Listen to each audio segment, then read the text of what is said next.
Star Wars, 1,000,000,000 years in the making, and it's coming to your galaxy this summer. Okay, episode 4, A New Hope. So this is my personal favorite Star Wars movie, and it is the first Star Wars movie I ever saw. I was 4, and my dad brought the VHS home, and I tried to talk him out of it because I got scared of Darth Vader on the cover. So this, I think, is what you would consider like a perfect movie, meaning it has like just a completely refined beginning, middle, and end. It has a near-perfect screenplay of the rules and the world that it establishes. I think that's definitely true because George Lucas didn't know if he was going to make more, if he was going to be able to expand this universe. Yep. So it has to be a perfectly self-contained movie. Yeah. And it does a great job of that, absolutely. Yeah, and if you ever hear the behind the scenes, you know that it was an utter nightmare to make this one, especially. Everybody tried to get this movie shut down, and I think it rings true. I think it was Bruce Campbell who said, the harder it is to make, the easier it is to watch. So you have a lot of people on the set, especially George, just really pushing for this movie to exist. You see like a lot of times where a technical limitation would then elevate the movie, and sometimes he wouldn't be able to do something on his own. Like famously, C-3PO was originally supposed to be a completely different character.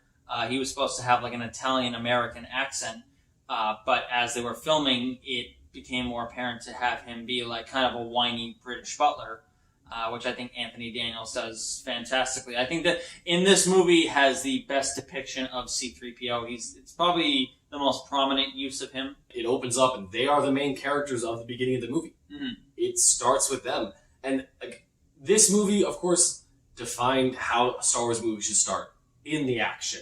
We don't know why things are happening the way they are, but we just know that a ship is under attack. And when the stormtroopers blast open the door, those stormtroopers didn't miss back then. They quickly overtook the rebel forces. And I think that as the introduction to the sounds of Star Wars, I still think A New Hope does the sounds better. It absolutely does. I think that this has some of the best sound design in the series. Something I've always liked is the sound of the blasters. I think they sound the best in this one. Famously, Ben Burtt, the way he got it was he put a microphone up to a telephone pole and hit it with a wrench, and it just made like this sort of vibrating, wobbly sound. Mm-hmm. It has a lot of bass to it, and yeah, like you said, in that opening, we had never heard a Star Wars blaster before, and you just hear this barrage of these very bassy blaster bolts. And there's a lot of different sounds in the movie, like a lightsaber. That's the first time we've ever heard a lightsaber, first time we've ever heard a blaster. A lot of these different aliens. And I remember Ben Burtt saying he wanted a mix of organic and digital sound effects. So that's why like R2-D2 was basically just auto-tuned baby noises. I think in this trilogy, Darth Vader's depiction as a villain is the best we get of the depiction of a villain. Yeah. And A New Hope, especially because he's terrifying. He's almost like a Nazi SS general. He just comes in and shows that the Empire means business. Yeah, and he's also evil to his own people. Mm-hmm. Consistently. I mean, the first time you see Darth Vader, it's scary. So they do a good job of portraying the characters in their specific roles. The first time we see him, he's strangling somebody to death, and it almost seems like he didn't even mean to. It's just he doesn't even know his own strength. To go up with the opening, that is my favorite scene and sequence in the entire series. Because again, we're just thrown right into the action. A lot of great visual storytelling. This teeny tiny rebel ship being chased by this giant Star Destroyer, which is just pointy and menacing and cold, and it's just cutting against the top of the screen, and the music just keeps going and going and going until it exits the screen, and it's perfect visual storytelling. And once we get on the Tantive, there's no dialogue between the rebels saying like, oh, the Empire's here or anything. It's just a bunch of these soldiers who are quickly running into place. They've probably been through this before. They've probably been boarded by the Empire before. It's probably just standard procedure for that to happen. And it just goes into this great firefight where they're beaten very quickly and very badly. The opening sequence is great, and the rest of the movie follows suit, and brings in a lot of great themes that are obviously carried on. But when we get down to Mos Eisley and the Cantina, Such a great idea. Such a great idea with the inclusion of Han Solo and the Millennium Falcon. I love the Millennium Falcon. Everyone loves the Millennium Falcon. Who doesn't like the Millennium Falcon? Yeah. And we get our crew of characters started. I think it's such a very good dynamic of characters to put together. Yeah. You have a farm boy. Optimistic farm boy. Pessimistic pirate, basically. A smuggler. A princess and an old wise sage. I mean, it's the classic fantasy setup, and I think that's what makes this movie so unique, is that it feels like science fiction, but it is purely fantasy. Yeah, space fantasy. And also I like the fact that this is just a genuine adventure of a story. I mean, at the beginning of the movie, Luke was just some farm boy who was bargaining at a yard sale over droids, and by the end of it, he's a hero of the galaxy. You see him still in his farm attire on the Death Star. Like, it really feels like just a complete, story and a complete adventure, which was what I was saying earlier of how this probably has the best, story, beginning, middle, and end of any of the movies. You could watch this one and not watch any other Star Wars movie, and it would probably have the most complete and satisfying story to it. Yeah, I definitely agree with that. It's definitely the most complete movie. Another thing that I really love about A New Hope is the ships. The way they film the ships, it really does define how the industry went to film ships in space. Like, the trench run scene was tense. Very tense. It was exciting, and it felt fast. Mm-hmm. And that moment when Han comes back is it's one of those moments that you cheer. Yeah, I have seen footage of audiences in the 70s watching it, during its initial run, and there is, massive cheers when Han Solo comes back. That entire, sequence with all the music that goes on with it, I've probably listened to that track that they have. It's called The Last Battle, more than most other tracks on the soundtrack. That's another thing I want to point out. I would say this probably has the best soundtrack of the series. I think it has the most diverse soundtrack. I mean, the Jawas theme sounds so different than Princess Leia's theme, and the Force theme, and the main theme.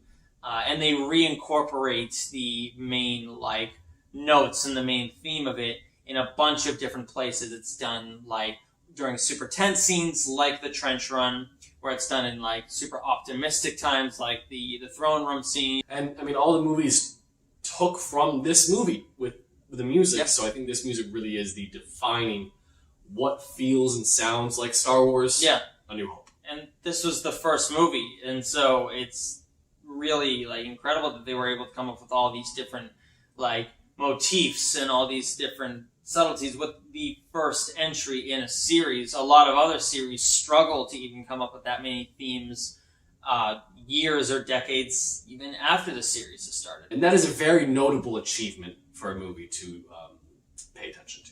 Yeah, and also to go off with the story again, it was famously inspired by King Arthur and Homer's Odyssey and a lot of old tales like Greek mythology, and it also borrows a lot from Westerns. It borrows a lot from Japanese cinema and Japanese folklore and American folklore and European folklore, and it's kind of a culmination of every great story in a very original way. You see it that echoed a lot in scenes like when Luke and Leia are swinging over the trench. That looks like something right out of an Errol Flynn movie, like a Robin Hood. Yeah.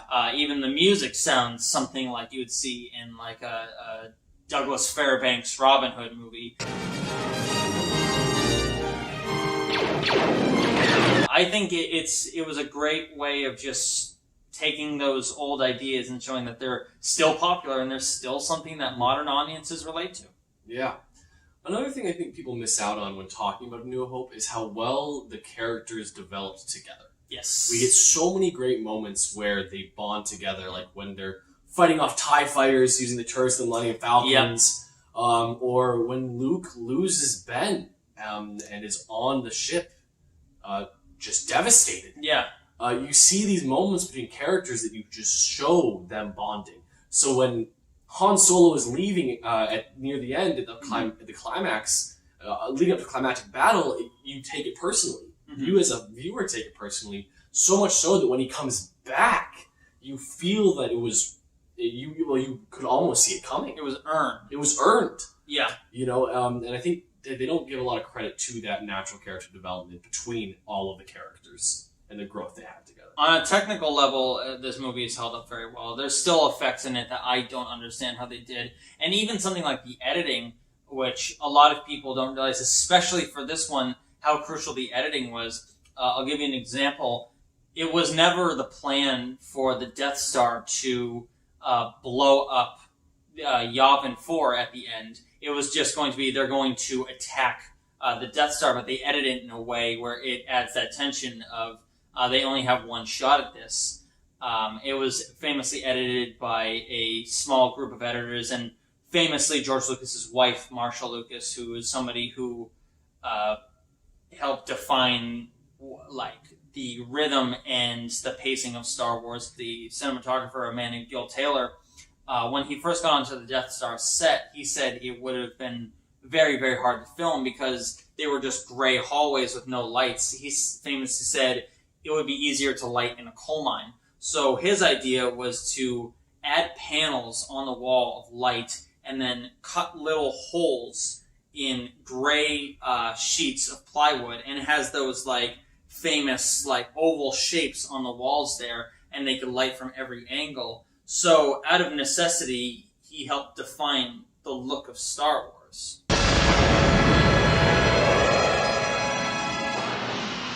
Coming to your galaxy next summer. I think a lot of people agree that this is the best Star Wars movie. It's the best Star Wars movie, yes. I definitely think so. It is the best Star Wars movie. One thing that I think this movie does fantastically is how serious the tone is compared to the first one. The first one, you get this feeling that like evil's punished. Whereas in this one, you see all these shots of like these giant fleets of Star Destroyers. It's like, no, the Empire is still very, very strong. And, the Darth Vader is still very active, and he doesn't let, his defeat with the Death Star bog him down from trying to find the Rebels and Luke.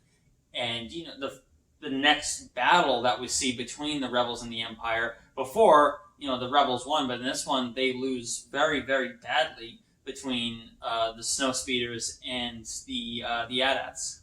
I mean, starting off with the Rebels with their literal backs to the wall, trying to escape the situation, it's such a different feeling. Like, you thought that the Empire was defeated, but it also shows how powerful the Empire is, how this was just a hitch in their plans, and the Rebels have to escape and hide on a snow-covered planet. Yeah, which they clearly do not want to be at. Yeah, they clearly don't want to be there.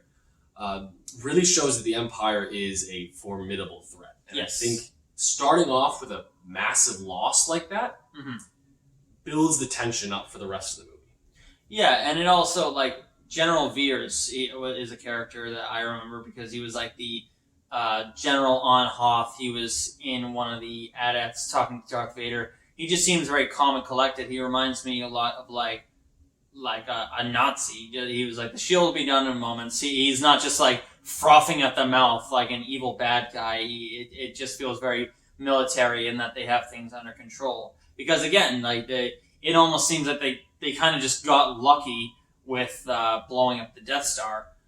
Whereas here it's just back to normal, and this is probably what they're used to, is constantly being on the run and losing to the Empire. I think Cloud City is my favorite part of this movie. It's such a creative idea for a location. It's a really interesting idea of their location, and the introduction of Lando as an iffy character, because we see more of Han, how Han has a sketchy background with iffy friends at best, and meeting one of them and having the betrayal so quickly, it obviously didn't feel good, but it was just felt like it was very well presented. Yeah, absolutely, yeah. And we didn't see it coming. I've always loved the aesthetic of Cloud City, of how they're obviously very rich from mining all the gas that they do, and everything inside is very white and clean, and the music that they use sounds very regal. And these characters, at this point, all the characters that we've seen have been to very dirty and very tense and sweaty areas. They just got out of a massive dogfight, and you see them just going into this almost like kingdom that Lando has. I love the usage of parallel storytelling. We don't see it a lot in the first movie. No, but very streamlined, simple story. This movie, we have two parallel storylines going on that they very well tie together. Up to the point where Luke needs to go back to save his friends, and the sacrifice he makes choosing to save his friends versus continuing his training. I think it was really, really well balanced. It was, yeah. Probably my favorite sequence of the whole movie is the flight through the asteroid field. 3PO tells him, like, this is a statistical impossibility that we're going to live, and he famously says, never tell me the odds. And he's able to not only maneuver through them, but he's able to trick other TIE fighters into crashing into asteroids, which some of the asteroids, as you know, were famously carved out of potatoes. I think one was an old shoe, which again adds a lot of charm to it, and I think it's a sequence that's held up very well. I saw this movie in theaters a couple of years ago, and I was really surprised by all the practical effects of just how well they've held up. One that sticks out in my mind is when it's like a static shot of the Falcon weaving back and forth. Apparently that was an incredibly hard effect to do, but I think that, again, I think it's held up very, very well. A lot of the effects in this movie in particular, it's obvious that they push themselves a lot from the previous movie. They have a bigger budget, and they have a better handle on the effects. The idea that they were on the run, that was so well done. Like when Han is hiding on the back of a Star Destroyer and flows away with the trash. Yeah. Was just really clever. He knows his ship is garbage. He knows his ship is garbage. And it's hard to talk about just one moment because the entire movie had this emotional ride to it. Yeah. This emotional, like, emphasis behind it that they're on the run, leading up to Cloud City. Yeah. Which is why Cloud City was so great, is because you feel like, okay, they finally found a safe haven only to have it pulled out from under them right away. Probably the most memorable moment in cinema history, the duel between Luke and Darth Vader on Cloud City, where Luke is clearly outmatched. He's clearly outmatched. He thinks that it's not going to be that much of an issue. He's warned by both Ghost Obi-Wan and Yoda, you are not ready for this. And sure enough, that the entire fight, Luke barely is able to hold his own against Vader. Vader's basically just tooling with him for most of it. And the only time Luke is able to actually get any sort of swing in, Vader cuts his hand off. It really shows and continues the desperation. I think this movie, why it's considered the best, is because emotionally, it has the most consistent flow to it. Yes. The emotion throughout the movie is very well directed, and as the viewer, you feel it. As the characters are feeling. You're feeling the desperation as they're flying through the asteroids trying to jump to light speed. You're feeling the hope they have when they land on Cloud City and they're going to get their ship fixed. And you're feeling the despair when Han is inevitably captured and Luke is defeated. And ending the movie on that note was perfect. It feels like, they all lost. All of our characters are at their lowest point. They were very, very nearly captured. They were like seconds away from the tractor beam activating and taking the Falcon. But it ends with Luke getting his hands. They're safe in a convoy of other Rebel ships. And it shows that they're still forming plans to rescue Han. And even though they were beaten, it still has this sense of optimism. So the movie, it ends on more of a down note than the previous movie, but it still has this sort of like light at the end of the tunnel. The saga lives on. Return of the Jedi. All right, Return of the Jedi. This is the capper to this trilogy. I like that this one focuses at first less on just the more political military side, which we saw a lot in the previous two films, especially Empire. This one opens with us going to Jabba the Hutt's palace, which is the equivalent of going to Tony Soprano's house. He's this intergalactic gangster that we hear about every now and again in the other two movies, and it's just this great plot mystery. And then we get to his house, and he's this giant, all-powerful slug with all of these weird and scummy creatures around him. Boba Fett is there. And we even get plenty of puppets to highlight that entire sequence. The Rancor itself was a puppet. Yeah. These characters, obviously, time has passed. They've made a plan. And seeing Leia's reveal, you don't expect it to be Leia. I didn't think it was going to be Leia. I mean, I don't really remember it all that well. We're going on nearly 20 years, but it is a great reveal. I don't think anybody really expected that to be Leia. Maybe Lando, or maybe a rebel spy or something, but Leia specifically, I probably wouldn't have seen that coming if I had seen the movie for the first time. I really like that it brought us back to Tatooine at the beginning, because it feels like we're coming full circle. It makes the vastness of the Star Wars universe feel a little closer together, which I think is a good thing, because bringing us back to someplace we recognize versus going to someplace new keeps us grounded. And I actually enjoyed that decision to bring us back to Tatooine and then focus on some of the aspects we didn't get to see. Yeah, and even just stuff like at the very beginning when R2 and 3PO are trying to get into the palace, you see that robotic eye come out and it blinks at them. That seems like something you'd see in a gangster movie or something, is somebody opening a little door what's the password? It kind of feels like that was the inspiration for it.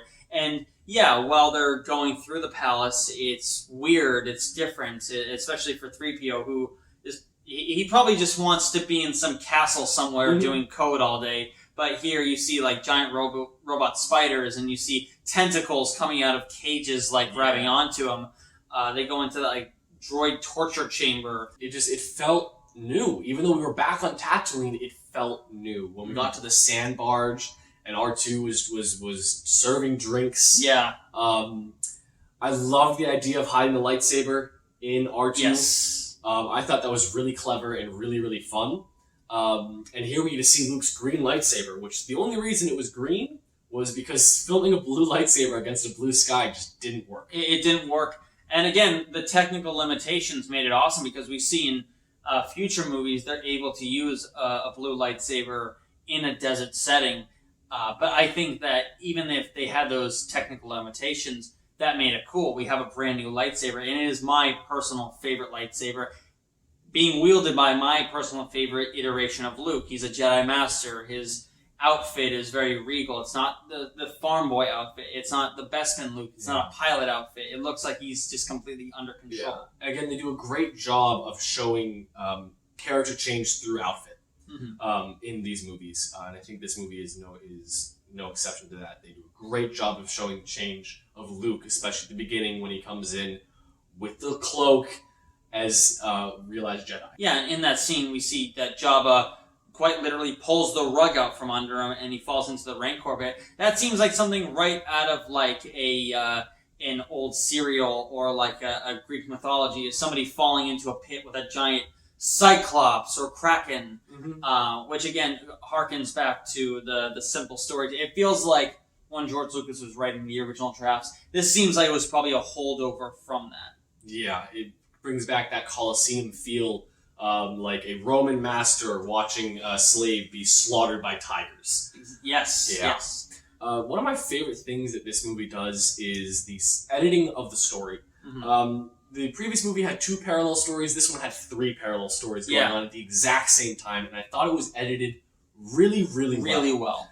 To the fight on the moon of Endor, to take the shield down, to Lando in the Falcon with the rest of the rebels, to Luke on the Super Star Destroyer. And having all 3 storylines can get confusing, but it was edited so well that as things changed and as there was desperation, you could see it reflected in the different moments in the series, in the stories. And this probably has my favorite scene or sequence of scenes in the entire movie, is the 3-way fight between Palpatine, Vader, and Luke, because Luke doesn't want to fight, and Palpatine's just toying with him and just trying to nudge him over to the dark side. And you see that he at times can't control his anger, but he looks at his own hand in this great visual storytelling and throws his lightsaber away, and because he knows that's not the right thing to do. Another thing that I really loved was them fighting in the Death Star. Yes. Flying through the Death Star that is currently being built felt so cool. Like, they really weren't supposed to be there. It's tense, yeah. It's tense. Like, the dish gets blasted off. Yeah. You know? One girder in your way, then your ship is going to explode. Yeah. We see TIE fighters being destroyed as they're going through it. Yeah. It really makes the Death Star seem big. Yeah, it's so big, you're flying through it. The entire flight, they only get to the center of it. They don't get all the way through it. Yeah. And they're in a fast ship. So. Yeah. Again, the effects are very good. One effect that sticks out to me, one shot, is during the "it's a trap" scene. When the Falcon is flying towards the Star Destroyers, Lando says, "Fighters coming in," and there's like this barrage of fighters that go towards a POV look. And I always look at that shot and just to think like that there was no CG in that. That was just models and opticals and matte paintings. Like I'm sure it was hell to do, but it still holds up very well. It's something you would see in a modern movie. One of the things that these movies do really good is there's always something new and cool that fits the setting. Mm-hmm. Empire brought us the snow speeders and a really great display of the AT-ATs. And this brought us the speeder bikes on Endor. Mm-hmm. Were really cool, and I remember always wanting one. Yeah. They thought they were the coolest thing ever. Super cool. And even the sound of them, it's something that like just sticks in your head. The look of the scout troopers when they're on them, it almost looks like a motocross helmet. Like you believe, that's what a scout stormtrooper would look like. And they definitely did a good job of making the armor diverse. Yes. I mean, Boba's armor was originally supposed to be stormtrooper armor. Yeah, it was white. It was supposed to be white, but it was too expensive to make multiples of, so they made this more unique thing. Good. Yeah, absolutely. It looks way better. Looks way better. It has a much more character to it. The Ewok village in the trees, I think, again, that's a really creative idea.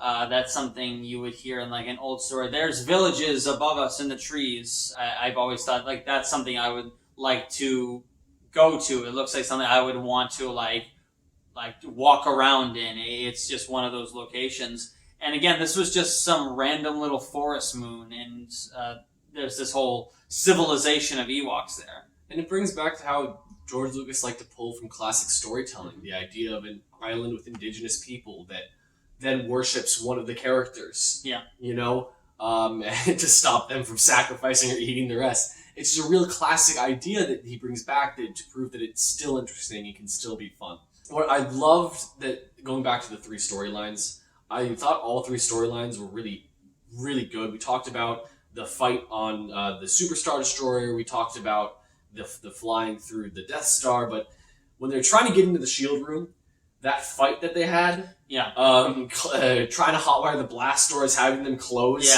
and ultimately failing, to succeed there was another really great scene and great character moment with them, and I think really shines that these three storylines were well thought out. During that whole sequence, we see a lot of ATSTs in the film because that's probably what you would use in that type of terrain.